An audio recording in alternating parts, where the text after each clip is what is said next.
حضرت سیدنا جناب عمر فاروق رضی اللہ تعالی عنہ سے روایت ہے کہ حضور نبی اکرم صلی اللہ علیہ وآلہ وسلم نے ارشاد فرمایا کہ جب رمضان میں کوئی آدمی اپنی نیند سے بیدار ہو اور اپنے بستر پر سے اٹھ کر ادھر ادھر حرکت کرے یعنی نیند دور کرے تو ایک فرشتہ کہتا ہے قم بارک اللہ فیکا ورحمکا، اٹھ، اللہ تعالیٰ تجھے برکتیں اور رحمتیں عطا فرمائے۔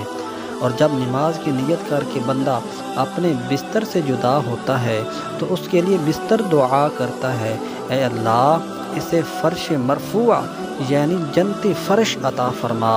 اور جب لباس پہنتا ہے تو لباس دعا کرتا ہے، اے اللہ اسے جنت کا لباس عطا فرما۔ اور جب جوتا پہنتا ہے تو جوتا دعا کرتا ہے، اللہم ثبت قدماہ علی الصراط،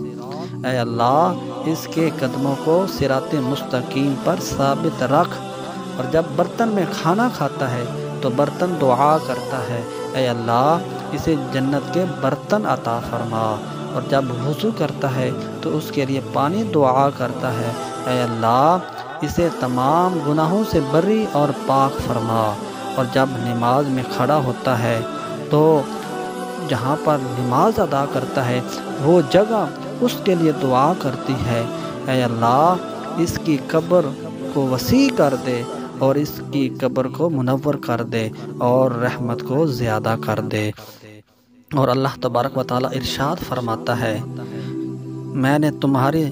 تمام دعاؤں کو قبول فرما لیا ہے اور تمہارے سوال کو پورا کیا، اور تمہارے استغفار پر میں نے اپنے بندوں کو معاف کر دیا۔